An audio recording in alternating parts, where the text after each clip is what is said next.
질문 중에 베트남 이제 베트남 처녀가 결혼을 해서 한국에 거주했다가 네. 베트남에 들어와서 살고 싶은 한국 신랑도 있나 봐요. 그런 건 어떤 것들이 필요한가요? 자, 누가 저한테 이 질문을 이렇게 해오는 경우가 있어요. 뭐냐면은 제가 이제 결혼시키는 사람들은 당연히 차후에 베트남에서 살 걸 생각하면서 서류 진행을 합니다. 근데 이제 처음부터 서류 관계를 나한테 의뢰 들어올 때는 저는 묻습니다. 혹시나 차후에 베트남에 들어와서 사실 생각이 있습니까? 없습니까? 물어봅니다. 그러면 베트남에 들어와서 사실 생각이 있는 분들은 베트남 선 혼인신고 방식으로 하는 게 좋아요. 그럼 선 혼인신고라는 게 뭐냐면은 베트남 사람들처럼 혼인신고를 하는 거예요. 그러면 베트남에서 결혼 증명서를 받습니다. 그 베트남 남성과 여성이 결혼을 해도 결혼 증명서가 나와요. 그 결혼 증명서가 있는 거는 모든 게 이 결혼 증명서 하나로서 베트남에 비자나 거주증이든 땅을 사든 아파트를 사든 주택을 사는까지 가능해요. 근데 한국 선방식으로 결혼 서류를 진행을 하는 경우가 있어요. 과거에는 한국 선방식으로 하게 되면 한국 혼인신고를 하고 베트남 혼인신고를 할 때 베트남 혼인신고 용지에 결혼 증명서가 아니고 결혼 확인서라고 나옵니다. 그거는 뭐냐면은 그 확인서 내용이 뭐냐면은 한국에 언제 혼인신고가 된 근거로 베트남 결혼을 확인하여 준답니다. 그러면은 이 사람은 한국에 혼인된 근거 서류와 베트남 확인서가 두 개가 같이 있어야만이 효력을 발생을 해요. 조금 차이가 있죠. 그 다음에 최근 몇 년 전에부터 어떤 상황이냐면 한국에 먼저 한국 혼인신고만 해놔도 베트남 혼인신고가 안 되어도 신부가 한국 가는데 전혀 문제가 없어요. 왜냐면은 베트남에 신부의 미혼증명서를 발급을 받을 때 신랑 한국 사람 누구누구 이름, 생년월일, 여권번호, 주소지가 나오면서 이 사람과 한국의 혼인신고용으로 발급해야 한다는 게 면사무소에서 발급이 돼요. 그러면 면사무소에서는 이 남성과 가혼인신고처럼 등록이 돼버려요. 그 서류가 한번 발급되잖아요. 발급이 돼버리면 이 여성은 다른 남성과 혼인을 하기 위해서 다른 서류를 발급을 못해요. 그 서류를 안 쓰고 갖다 줘야만이 발급이 돼요. 그 때문에 한국에 혼인신고를 하잖아요. 베트남 혼인신고를 안 해도 한국 가는데 아무 문제가 없어요. 법적으로. 옛날에는 한국에서 양국에 혼인신고가 되어야만이 한국으로 초청할 자격이 있는데 지금은 한국만 혼인신고가 되면 돼요.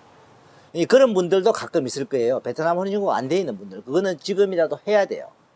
그래야만이 베트남 결혼증명서 또는 결혼확인서가 있어야만이 이 베트남에 들어와 살 때 여기서 사는 비자가 두 가지가 있습니다. 5년 동안 비자 면제를 받을 수 있는 비자 면제증. 이 비자 면제증은 5년 동안 비자를 면제받는 게 한 번 들어오면 6개월이에요. 6개월 있다가 이 사람은 다시 이 베트남을 떠났다 들어와야 됩니다. 이 코로나 시기에는 안 떠나고도 연장을 해줬습니다. 지금은 이제 그게 아니기 때문에 캄보디아를 갔다 와도 돼요. 목바이 쪽 갔다 와도 되고 그러면은 6개월 다시 연장을 해줘요. 그렇게 6개월마다 이렇게 하는 방법이 있고 그 다음에 5년이 아니고 3년 거주증을 신청하는 방법이에요. 그 거주증은 신부의 그 호적, 신부의 주민등록증, 그 다음에 신부 고향에 그 공안한테 거기서 확인서까지 하나 받아와야 돼요. 그 다음에 이 결혼증명서 사본 이렇게 들어가서 3년 거주증을 발급받는 거죠. 그 두 가지가 있는 거죠. 그리고 이제 처음부터 저 같은 경우는 그래요. 어떤 상황인지 모르기 때문에 다 베트남 선방식으로 혼인신고를 해요.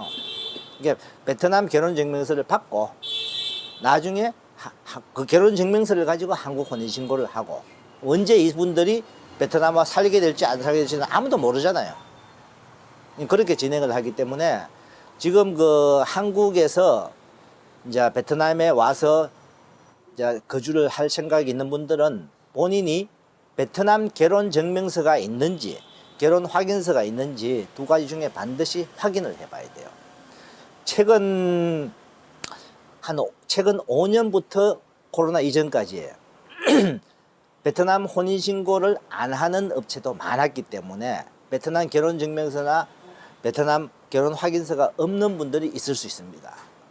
그러면은 지금이라도 다시 베트남 혼인신고 절차를 밟아야 돼요. 그럼 이분 같은 경우는 베트남 혼인신고가 돼 있으면 뭐 와서 살든 혼자 네? 살든 아무 상관없어요. 혼자 와서 살아도 이제 문제가 있죠. 아까 말해서 5년 비자 면제증은 한국에서 받아오면은 6개월씩 6개월씩 얼마든지 할 수 있어요. 만약 여기서 거주증을 만들려고 하면은 처갓집 경찰서에 가서 받아야 되는데 그때는 와이프 서류 등등 처갓집의 식구들이 해주든가 아니면 와이프가 와서 해줘야 되는데 혼자 가족은 놔두고 혼자 들어오면은 조금 그 서류 만드는데 애로사항이 아니겠습니까, 그죠? 그 부분만 본인이 잘 알고 계시면은 하여튼 한배 가정은 어떤 다른 사람 한국 분이 베트남에 사는 것보다 이 거주증이나 비자가 만드는 게 쉽다는 것 가장 쉬워요. 지금 장기 체류 비자는. 계속 이제 혼자만 말씀을 하시는 그 유튜브 영상을 찍었는데 좀 시청자들은 다른 방향의 이제 영상이 좀 보고 싶은가 봐요. 또 그런 분도 아니겠습니까? 그래서 이제 저도 이제 5월 우리가 1일부터 결혼이 진행됐잖아요. 4월 달부터 실제적으로 이제 준비는 할 수 있었지만은 5월 1일부터 이제 저도 결혼 진행되다 보니까 이제 실사례로 결혼하신 분들, 여기 와서 맞선 보신 분들, 유튜브에 출연을 허락하시는 분들, 그분들 인터뷰도 좀 넣었으면 싶고, 그 다음에 허락하시는 분들 결혼식 과정이나 신혼여행이나 이런 부분도 넣고, 결혼한 후에 또 소감도 한 번씩 물어보고, 대신에 이제 그분들이 유튜브 출연을 허락을 해야 되겠죠. 허락하시는 분들에 한해서, 그런 분들도 이제 구독자분들한테 좀 보여드리고, 이제 그 5월부터 이제 결혼 진행을 하다 보니까, 이번 뭐 첫 케이스로 2분 들어오신 분들은 제가 물어봤어요. 우리 뭐 같이 한번 저하고 출연 안 할랍니까? 물으니까 아이고 안 할랍니다 하면 살려살려 흔들어요. 그럼 뭐 주위에 또 제가 자기 얼굴 알리는 게 국제 결혼을 했다고 알리는 걸 싫다는 분이 한 분 있었고 사실 그러다 보니까 앞으로 이제 이 출연을 허락하시는 분들 근데 많지는 않을 거예요 사실. 그래도 제 생각에는 뭐 2~3달에 1건, 2건 정도는 출연하실 수 아니겠나. 제가 한번 최대한 설득을 해볼게요. 해보면서 그분들 말씀 보고 실제 결혼을 하신 분들 소감도 한번 들어보고 이런 식으로 구독자분들한테 보여드리겠습니다. 그 다음에 이제 더 궁금한 내용이 있으면은 댓글에 주시면은 최대한 제가 아는 범위에서 설명해드리고.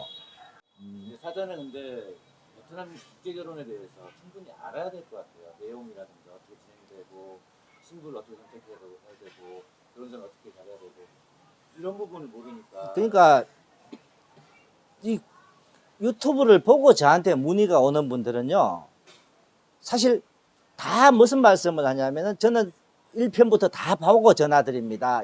이런 분들은요 진짜 제가 설명해드리기 간단해요.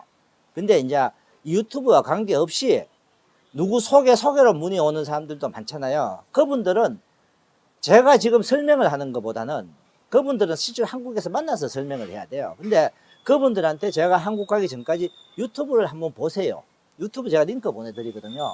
보내드리고 유튜브를 쭉 본 다음에 그러면은 사실상 많은 게 설명이 돼 있잖아요. 설명이 돼 있고 이제 그러면 제가 지금 우리 유튜브에서 제가 말하는 게 보통 때 신랑분들 만나서 상담하는 내용이 거의 다 들어 있습니다. 그러기 때문에 결혼을 하려고 하시는 분들 제 유튜브에 한 번쯤은 쭉 전시고 정독을 하시고 그러면서 어떤 방법으로 택하는 거 본인이 선택을 하시는 거예요. 저한테 오라는 소리 아니에요. 대신 궁금한 거 있으면 저한테 문의는 해도 됩니다. 제가 정성껏 대답해 드립니다. 다른 업체, 저는 한국 업체 사장님들도 저한테 문의가 와요. 지금 유튜브 보고 한국 업체 사장님 저한테 2분이나 문의가 왔어요. 그분들 제가 진행 못 해드리고 다른 분 소개해 드려요. 내 욕심에 무조건 우리 회사에서 다 해드리기 이런 거 전 전혀 없습니다.